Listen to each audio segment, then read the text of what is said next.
Yajile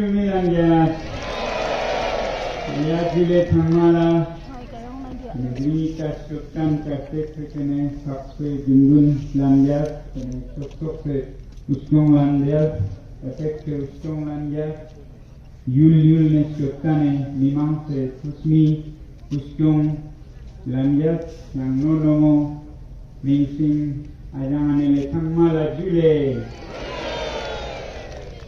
Ampotangi Meja Thamala Tashitelik Jin Meja Jak Izam Shik Mampone Skodin Jukste Jaga Stong Nisne Stong Snarik Zomin Jukste Pesne Me Juatrin Itoks Dirin Chona Ma Gagat Shechem Zada Mazat Mangyung Lekhar Korne Yotkanla Mene Jaga Mimangsa Objal Natan Mipur Chejuna Istine apele thes dunla yang natan maskul mek chate nokte siadrin shumari natan borin zeste opachin nang dane respeka tene nima nishu saksik penana dom zigna tene mane stong jipchu jakis sige mi akazon to reale tena sopla tene gome gozuk chozane halam stong Dunia cuaca kita sompa mana stong ngap cuaca ina dua jak plem zongkanin itu.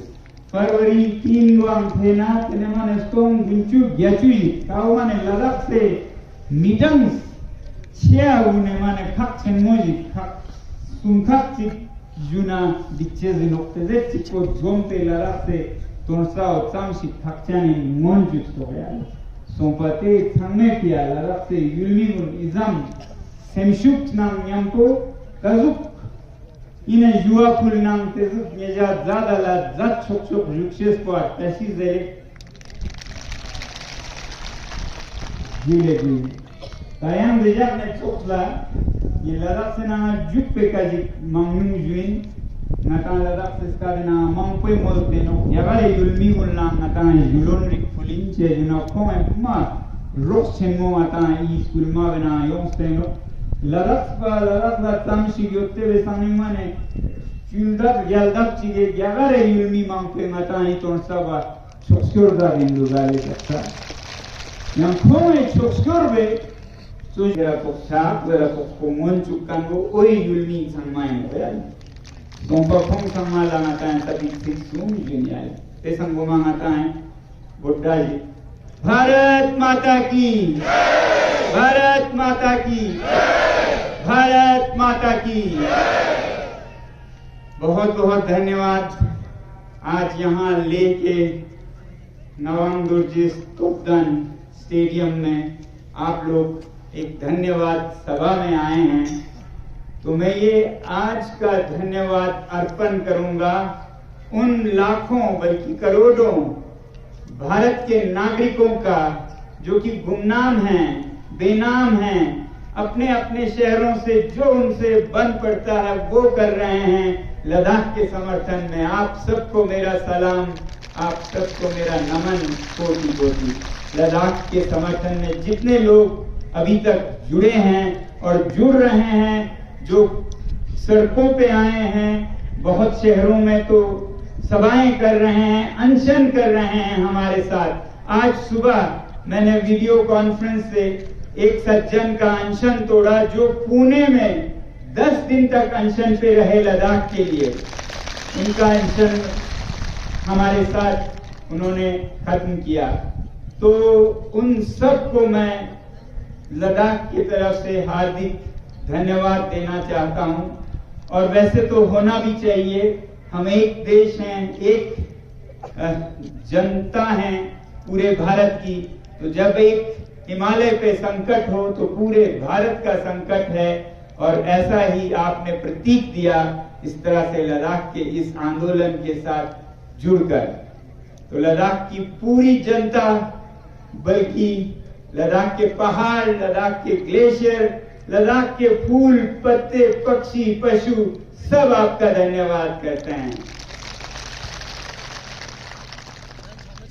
अब जरा बात करेंगे हम क्यों हम ये आंदोलन कर रहे हैं बचपन में हमें सिखाया गया था कि अपना हक मांगना सीखो, अपना हक लेना सीखो, मांगने से भी ज्यादा लेना सीखो जो आपका हक है।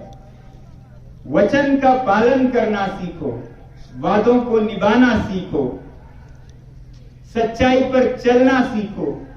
ये सब हमारे विद्यालयों में, भारत के पाठ्यक्रम में हमारे शिक्षकों ने हम में ठूस ठूस के भरा है। और अब नहीं होता हमसे जब कहीं अन्याय हो और वो हम पे ही हो तो और भी आवाज उठाना नेचुरल है, प्राकृतिक है। तो ऐसा ही कुछ जरूरत लद्दाख में पड़ी है, क्योंकि लद्दाख में जैसा आप लोगों को मालूम है, लद्दाख का ये पर्यावरण बहुत ही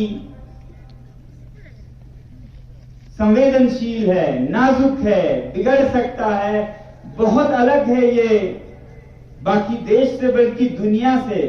ये लखनऊ, चंडीगढ़, उत्तर प्रदेश जैसा नहीं है, ये तो मंगल ग्रह जैसा ज्यादा दिखता है किसी और प्रदेश से। तो ऐसे एक भूभाग का संचालन, उसकी देखरेख, उसका रख रखाव, संरक्षण कैसे करें, ये यहाँ के जो मूल निवासी जनजातीय जनसंख्या है उन्हें आता भी है और उनकी जिम्मेदारी भी है।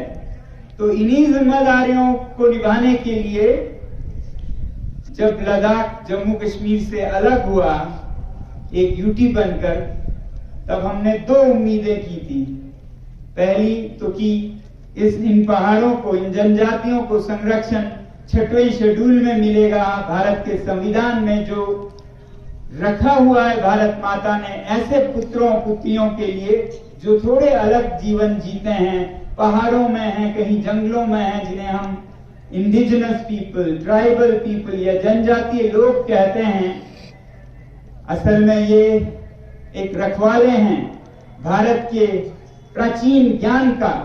आज दुनिया को, भारत ही नहीं दुनिया को इनसे सीखने की जरूरत है कि इस पृथ्वी पर अगर शांति से रहना है तो कैसे जिए, वो इन जनजातियों से सीख मिलेगी। तो इन्हें संजोए रखने के लिए ये 6 शेड्यूल की उम्मीद लद्दाख के लोगों ने जरूर की, क्योंकि यहाँ पर 97% जनजातीय संख्या है ऐसा कहा जाता है। तो ये तो एक बिना सोचे समझे मतलब प्राकृतिक सी बात है कि ये शेड्यूल यहाँ मिले। और इसी तरह से सरकार ने वादे किए कि ऐसा ही होगा। जब यूटी बना, जिस पर हम बहुत खुश हुए, कृतज्ञ हुए, उसके बाद उन्होंने फिर वादे किए कि ये संरक्षण भी आपको दिया जाएगा। और इन वादों को चुनाव में, घोषणा पत्र में लाया गया, मैनिफेस्टो में नंबर 1, 2, 3 पर। और इसी को देखते हुए, इसी विश्वास में, इसी भरोसे पर लोगों ने भारी संख्या में वोट देकर सरकार को, जो अभी सरकार है, उसको जिताया। संसदीय चुनाव में भी, हिल काउंसिल में भी। मगर उसके बाद वो वादे से पीछे हटे और 4-4.5 साल के टाल मटोल के बाद पिछले 4 मार्च को उन्होंने साफ इनकार कर दिया कि वो ये दे सकते हैं लद्दाख को। वादा करने के बावजूद क्या ये जायज है आप लोगों को? ये जायज नहीं है। कोई बच्चा समझ सकता है। अब ये हमारा हक बनता है कि जो वादा हुआ है उसे हम लें। यही तो हमने बचपन में सीखा, अपना हक लेना सीखो, वचन पूरा करना सीखो। तो यही मांग रहे हैं हम। दूसरी उम्मीद थी कि लद्दाख को भी लोकतंत्र के फल मिलेंगे। यहां भी एक असेंबली होगी जिसमें चुने हुए प्रतिनिधि यहां का फैसला करेंगे कैसे लद्दाख को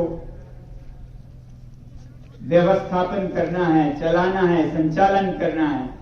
मगर उसी मीटिंग में उन्होंने ये भी साफ कर दिया कि ना आपको 6वें शेड्यूल का संरक्षण मिलेगा, न ये लोकतंत्र। ये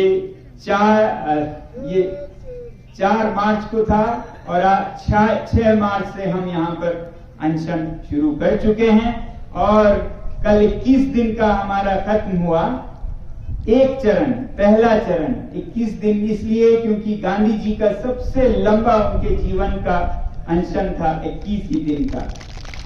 तो हम गांधी जी के पद चिन्हों पर चलने वाले लोग हैं लद्दाख में, बहुत ही आस्था से, पूरी उम्मीद के साथ कि इस रास्ते पर जीत ही होगी, हम चल रहे हैं।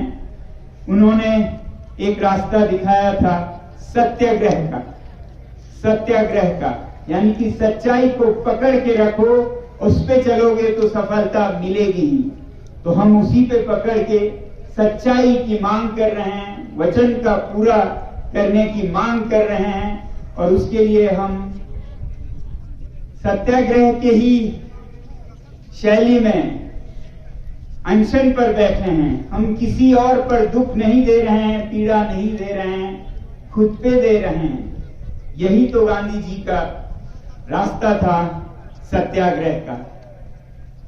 तो इसी सत्याग्रह के अंदर उन्होंने कई रास्ते सिखाए। सिविल डिसोबीडियंस, हम पालन नहीं करेंगे ऐसे बातों का जो कि हित में नहीं है यहाँ के। तो मैं आप लोगों को जरा बताना चाहूंगा अगले आने वाले समय में हम क्या क्या करने वाले हैं और किस तरह से गांधी जी के पथ पर चलने वाले हैं।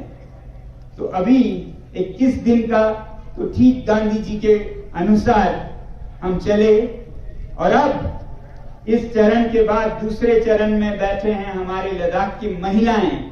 वो आज से अनशन पर बैठी हैं, लंबी अनशन पर, और फिर उनके बाद युवा बैठेंगे अनशन पर, और उनके बाद फिर भिक्षुगण जो मठों से गोम्पाओं में हैं, हमारे लद्दाख के धार्मिक गुरु, वो बैठेंगे, फिर बड़े बूढ़े बैठेंगे, फिर हम दोबारा से शायद मुझे बैठना पड़े। हालांकि हम सब उम्मीद करते हैं तब तक सरकार को अपना फैसला एहसास होगा कि उनके फैसले में कुछ ऊंच नीच रह गई, लद्दाख के साथ अन्याय हुआ, साफ साफ वादा करने के बाद सरकार खुद पीछे हट गई, ये उनको शोभा नहीं देती है। जो सरकार सच्चाई की कस्में खाती हैं और जो सरकार अभी फिर चुनाव में जा रही हैं गारंटीज के साथ, वो अपने घोषणा पत्र में क्या जवाब देंगे और क्या मुंह दिखाएंगे जनता से अगर लद्दाख का ये कहानी चलता रहा। तो इसलिए हमें बहुत उम्मीद है कि अगला चक्र सत्याग्रह का, अनशन का हमें न करना पड़े, उसकी हम पूरी उम्मीद करते हैं, मगर पूरी तरह तैयार भी हैं। तो ये रहा अनशन की बात। अब गांधी जी ने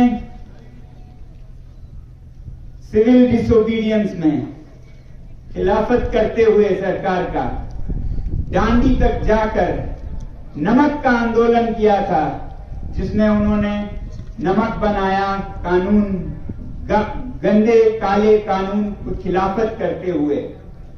तो ऐसे ही हालत हमारे चांगतांग में हमारे चरवाहे भाई बहनों के साथ हो रहा है, जो कि दुनिया की सबसे कीमती पश्मीना के उत्पादन करते हैं, जिसे कश्मीर भी कहा जाता है। इससे महंगा दुनिया में लगभग कोई और फाइबर नहीं है, वो उत्पादन करते हैं। आज उन्हें अपने बकरियां, अपने याक बेचने पर मजबूर किया जा रहा है। यहां बहुत उनमें से अनशन में जुड़े, क्योंकि उनकी पीड़ा बहुत तेज है, क्योंकि उन पर गुजर रही है ये सब। तो उनके जो चरागे हैं वो एक तरफ दक्षिण की तरफ से भारतीय औद्योगिक प्लांट्स, बिजली के, सोलर के, जो दसियों हजारों एकड़ में उनसे जमीन ले जा रही है। 20,000 एकड़ ले गए हैं और 20,000 मांग रहे हैं, यानी कि 150 स्क्वायर किलोमीटर उनसे मांगा जा रहा है, जो कि उनके सबसे अच्छे चरागे हैं। अब वो क्या खाएंगे अगर उनके सारे चरागे ले गए? तो वो तो जाएंगे, उनके साथ एक सदियों, हजारों साल पुराना एक परंपरा भी डूब जाएगा। तो उनके ये हक उनसे छीने जा रहे हैं भारतीय उद्योगों के जरिए भी। और इनमें से ये सबसे अच्छे उद्योगों में है सोलर एनर्जी का। हम चाहते हैं कि भारत में लद्दाख की ऊर्जा पहुंचे, मगर वो यहाँ के चांगपा समुदाय के समन्वय से पहुंचे, उनसे बिना पूछे जबरदस्ती ना हो, जो कि अभी हो रहा है। उनको कहा जा रहा है ये सब आप खाली करेंगे, ये लेंगे तो लेंगे, नहीं तो कुछ भी नहीं देंगे, इस तरह से।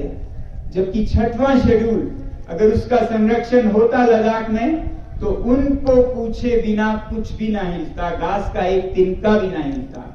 तो इसलिए चाहिए लद्दाख के संरक्षण के लिए 6वां शेड्यूल।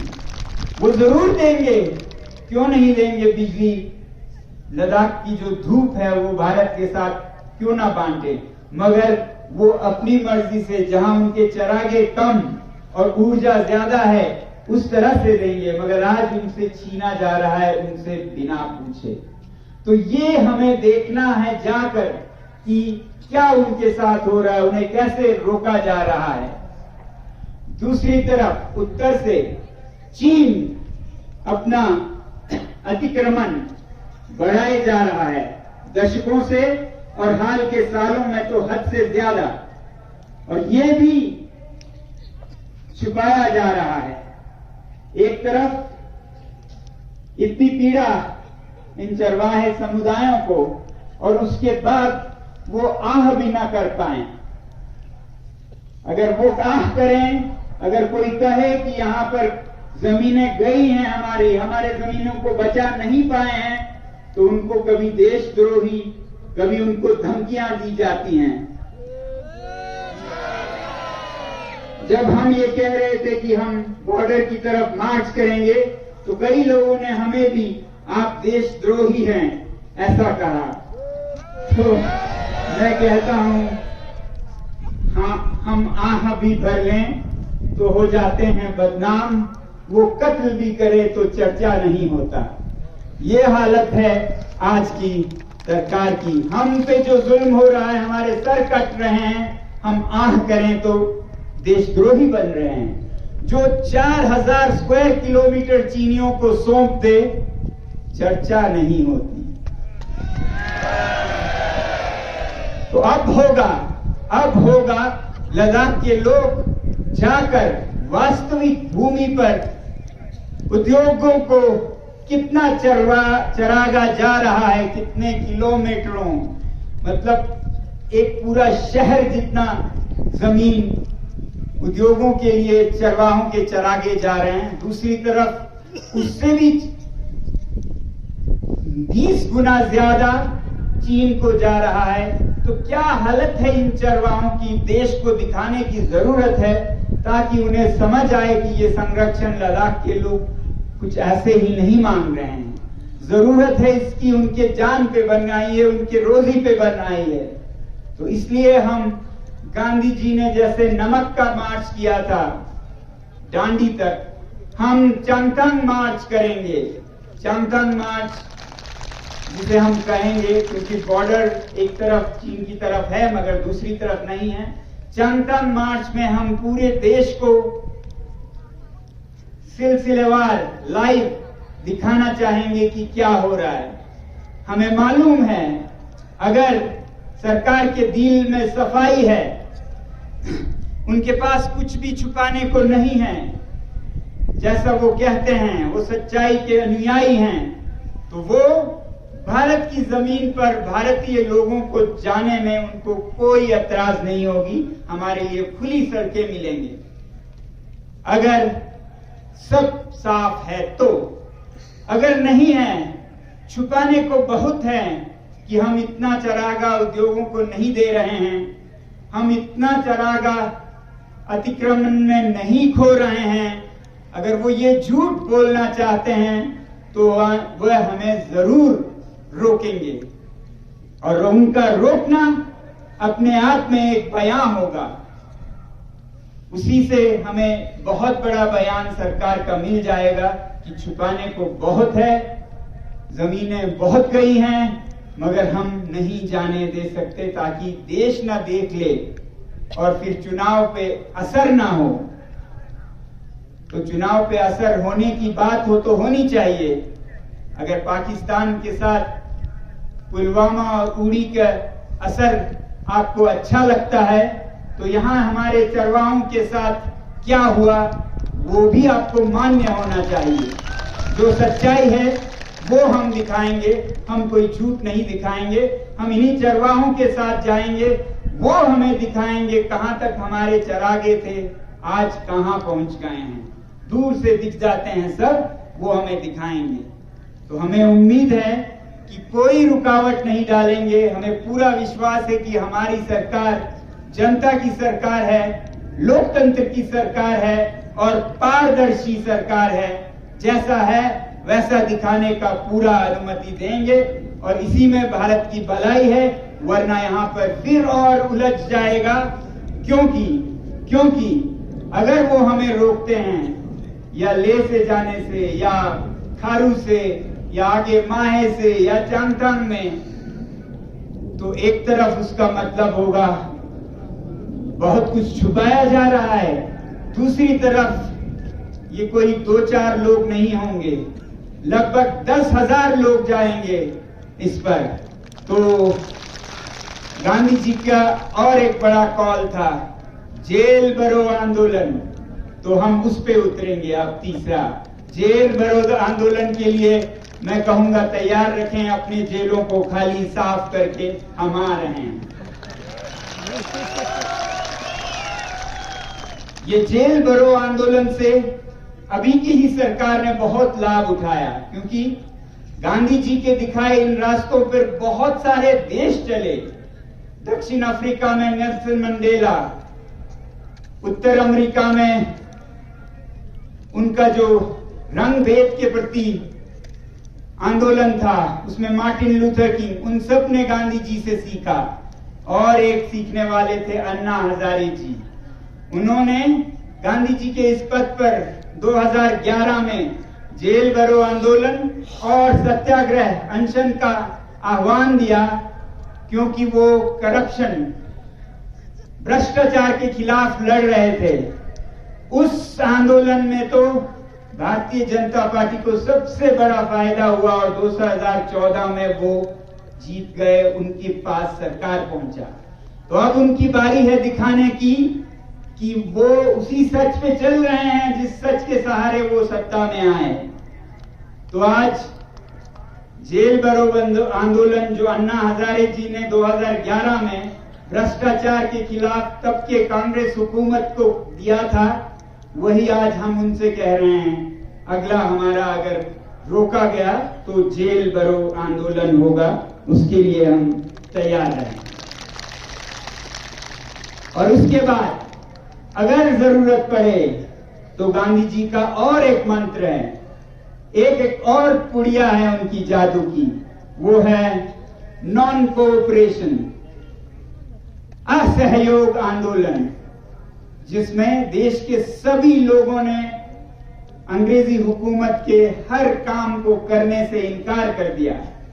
चाहे वो मजदूर थे या सरकार के मुलाजिम थे, सबने अपने कलम नीचे रख दिए, कहा हम आपके काम नहीं करेंगे, आप सच्चाई पर नहीं चल रहे हैं। तो जरूरत पड़े तो लद्दाख में भी असहयोग आंदोलन होगा आने वाले हफ्तों या महीनों में, नॉन कोऑपरेशन मूवमेंट, जिसमें लद्दाख के जितने भी लोग सरकार या गैर सरकारी प्रोजेक्ट से जुड़े हैं वो सब अपना हिस्सा निभाएंगे, जिम्मेदारी निभाएंगे, क्योंकि सबके भविष्य का सवाल है ये, सबके बच्चों का सवाल है ये, सबके पानी का सवाल है ये।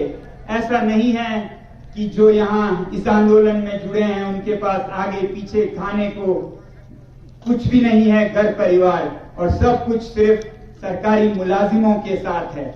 उनके पास दौलत है, तनख्वाह है, नौकरियां हैं, तो इसलिए उनको एक स्पेशल छूट मिल जाए, एक इम्यूनिटी मिल जाए।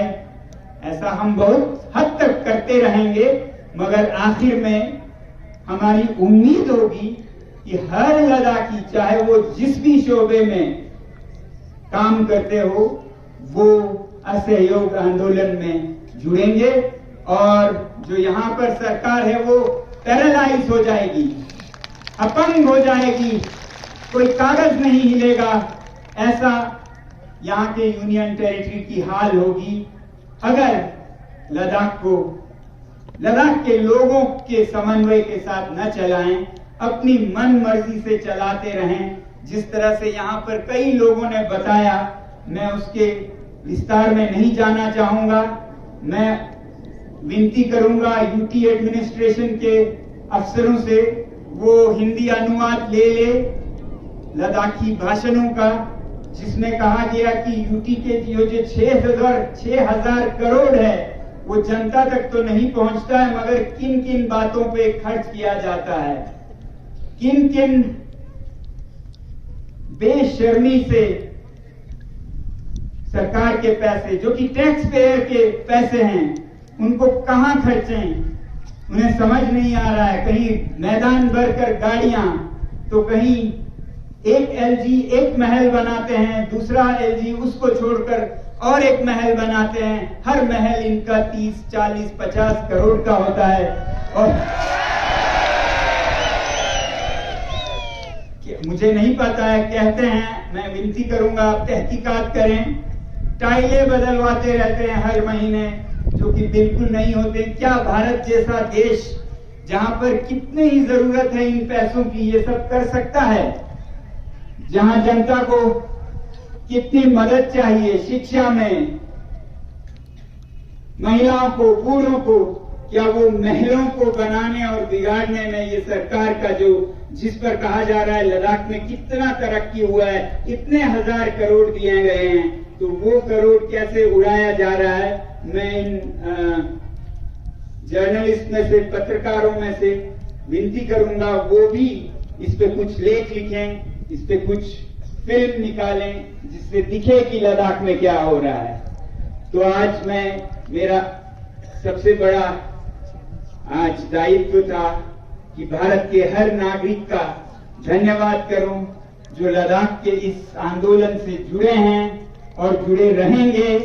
और जब लद्दाख में हम यहाँ का पर्यावरण कैसे बिगड़ रहा है, यहाँ के चरागे कैसे बिखर रहे हैं, उसके मार्च पे जाएंगे 7 अप्रैल को। रविवार 7 अप्रैल है, रविवार है, छुट्टी का दिन है। तो मैं अनुरोध करूंगा भारत के हमारे वीर सामाजिक कार्यकर्ता मार्च करें अपने अपने शहरों और राज्यों में, जहां पर विकास के नाम पर विनाश हो रहा है। कहीं जंगल काटे जा रहे हैं, कहीं नदियों को मरोड़ा जा रहा है, कहीं शहरों में पानी का अकाल हो रहा है। कहां कहां विकास के नाम पर उद्योगपतियों को, भारत की संपदा को बेचा जा रहा है, वो सब दिखाने का आप मार्च करें अपने अपने इलाकों से। तो ये एक प्रकृति का मार्च हो, ये एक स्थायी विकास का मार्च हो, हर जगह हो। और लद्दाख में हम चंगथंग मार्च पर निकलेंगे। आप सबका बहुत बहुत धन्यवाद। जय हिंद।